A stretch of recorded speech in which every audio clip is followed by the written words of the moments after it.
Today's teachable moment comes from the story of Martha and Mary.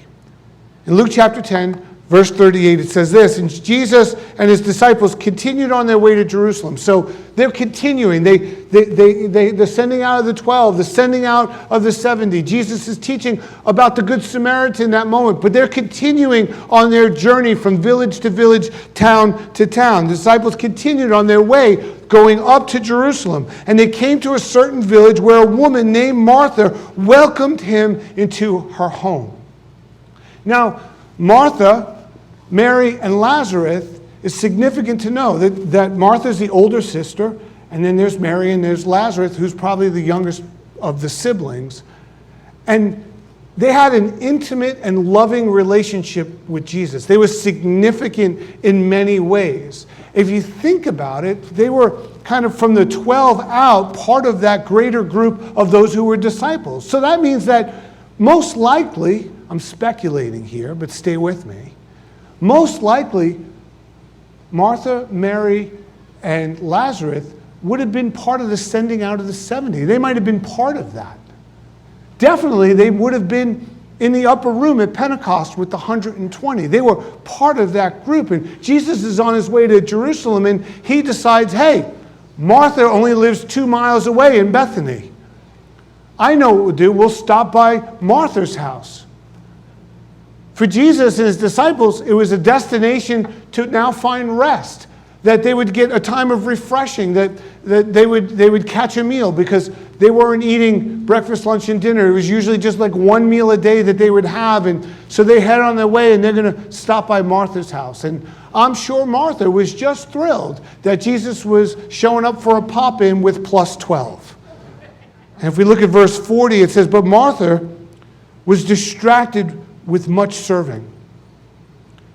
And she went up to him and said, Lord, do you not care that my sister has left me to serve alone? Tell her to help me. Martha was distracted by much serving.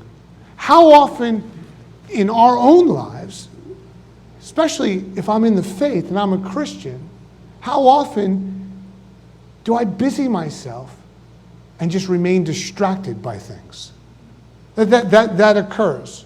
That I just keep myself busy enough, because what I'm keeping busy doing is I am distracted from the things that I really need to look at in my life. See, when we're busy and distracted, what happens is it makes us actually anxious and troubled.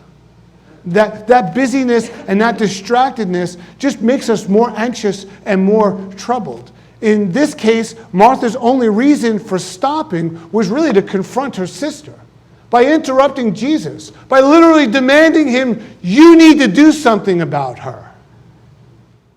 But in verse 41 it says, but the Lord answered her, Martha, Martha, you're anxious and troubled about many things. See, we welcome the distractions in our life because we're anxious and we're troubled by many things. Matter of fact, the more busy we are with things we're doing, the less we have to think about really the more important thing that's going on. It's that balance between urgent and important. And if we're just constantly responding to the urgent, we never get to the most important thing that we need to deal with. But in that anxiousness and trouble, we busy ourselves. But Martha wasn't that intention, and it could be misunderstood. It was not a rebuke, but it was of love and compassion. It was, Martha, Martha. We're given this picture of two sisters of faith, but they're in two very different places. And it's significant for us to understand that. The two very different places is Mary is drawn and Martha is distracted. She's drawn to the truth. She's drawn to that teaching. She's drawn to sit at the feet of Jesus. Martha is distracted.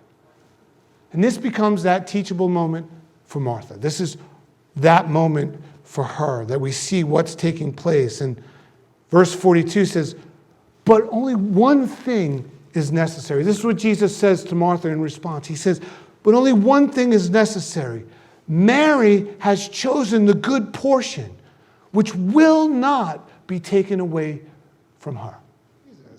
But that one thing that was necessary was to worship. was to sit at his feet in a place of worship. And the good portion was making worship a priority. That preparing the hummus was not the priority in the moment. They'll eat. But what he was talking about and him being present was the more important thing. We can always grab a bite later. But to be in his presence is more significant and more important. Amen. Now, worship being that one thing that's so important, worship is how we express our love and our reverence to God.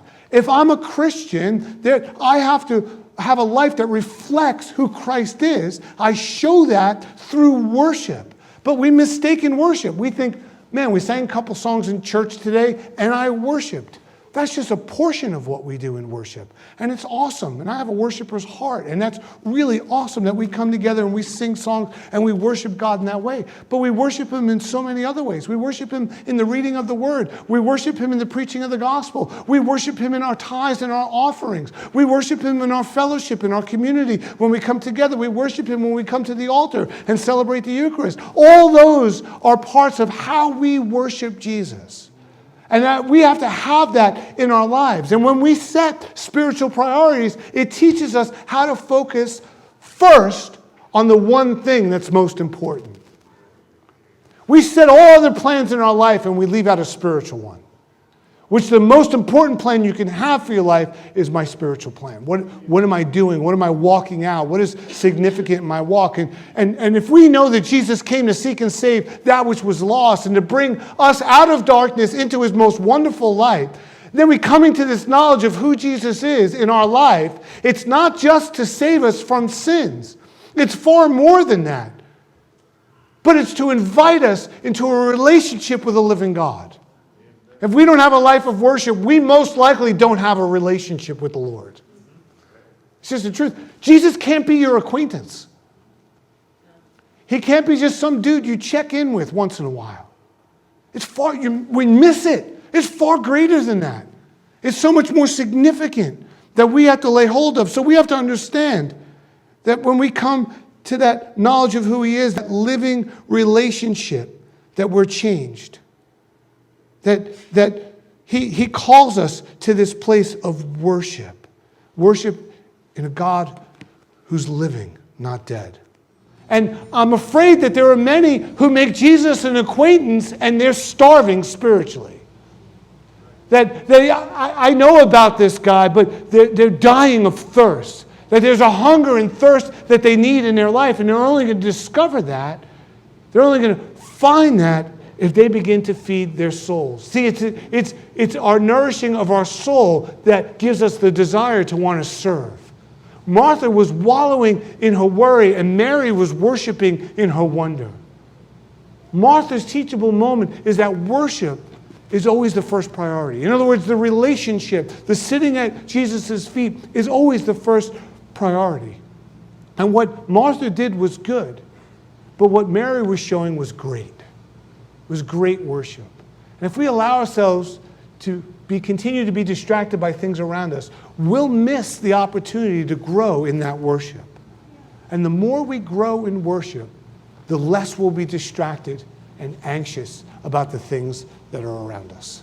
Amen?